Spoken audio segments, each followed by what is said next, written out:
because I really know that you saw the movie for what it was and you were able to see Billy for what it was. So, and to me, for you to be able to talk positively about the experience that you had knows that I touched you, that you saw my spirit, you saw who I am, and that makes me feel really good.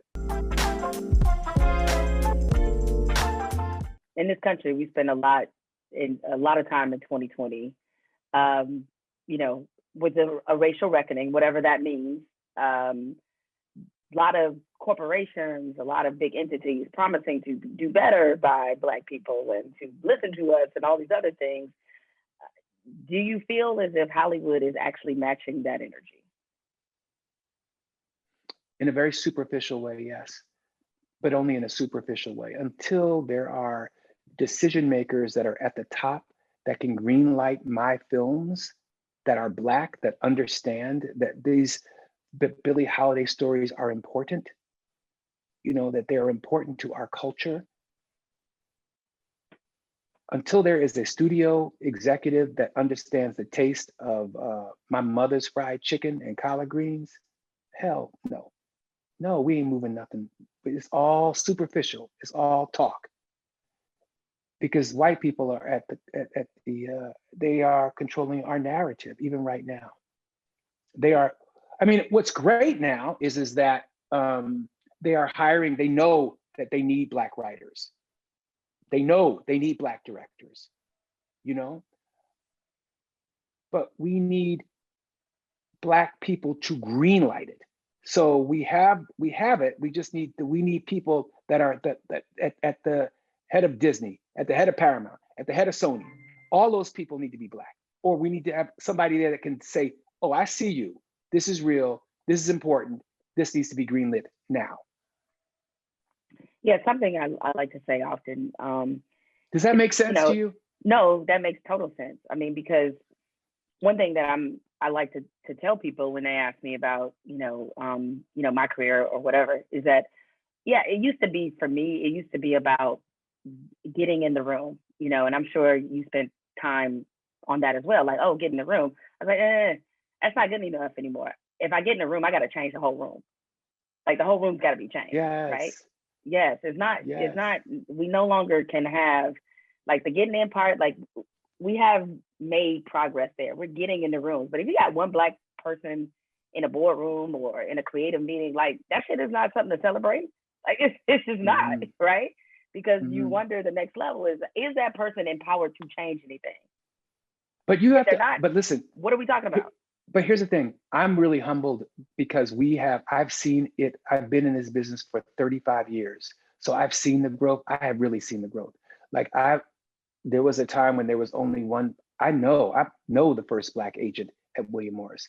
I know the first Black agent at CAA. Like, I know their stories. I know the first Black agent at ICM, at all the majors. Like, I know. And so that was a really big deal. When I was managing, there were only 2 Black managers that were doing it. It was me and Dolores Robinson. Dolores Robinson, there's actors. This is prior to Dolores Robinson handled Wesley Snipes, and Helen Suglin, who represented Lawrence Fishburne. So I mean, there were just 3 of us that were doing it 35 years ago. It has changed. It has really changed. White people are not writing our narrative. So for me, how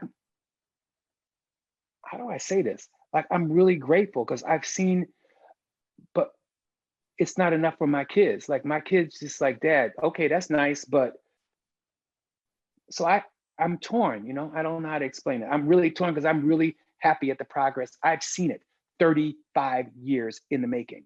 So I'm really, really proud of it, if that makes any sense. And I've been around working for 35 years. So I'm really proud of that too. And relevant still.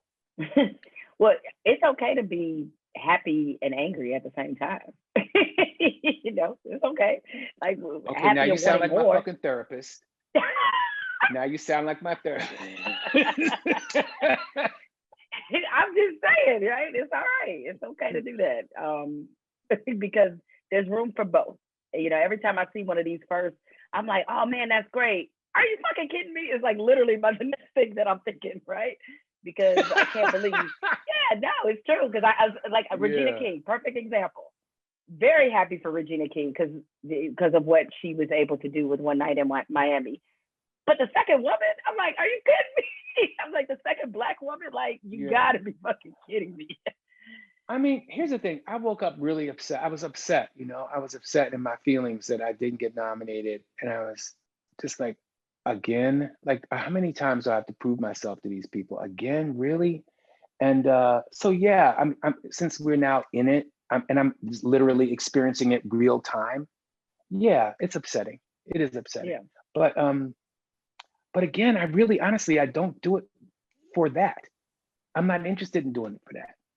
If that makes any sense. I know that sounds sort of, no. If I start off, then it's not pure. The work isn't pure.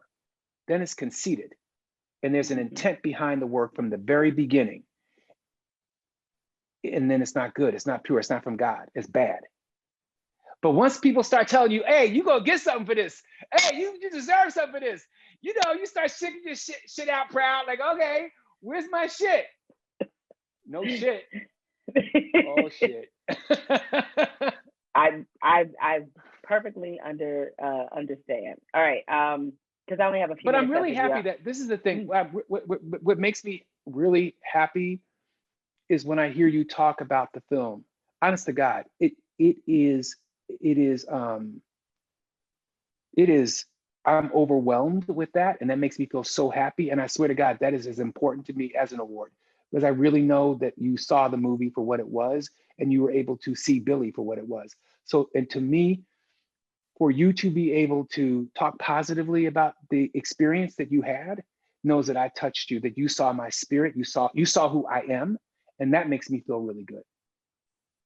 Yeah, I mean, it had me thinking about. There's a part of me that I can't wait till my mother sees it, since the Lady Sings the Blues was more of her time, and it's not a race. And how old is your mom? Do you mind me asking? Do you mind me how old your mom? Okay, so she's right in the pocket. She's the one. She's really the one I want to see this movie. Like that is the audience. I'm fascinated about like what her take. I was so nervous about doing this movie. I called Barry Gordy. I said, "Sir, do you mind if I do this movie? Are you going to be upset with me?" That's because it's the Holy Grail. It is. So I'm gonna give you my phone number. I want you to tell me what your mother says about the film, because that is the audience that I really want to hit. I will, because I'm dying to know, because this is a much fuller picture of Billie Holiday. So I'm like, I wonder if she ready for this. You know what I'm saying? I'm like, is she ready? I don't know, but she loved Precious, so hopefully. Did she? Oh, good. She did. She loved Precious, so hopefully she's ready for it.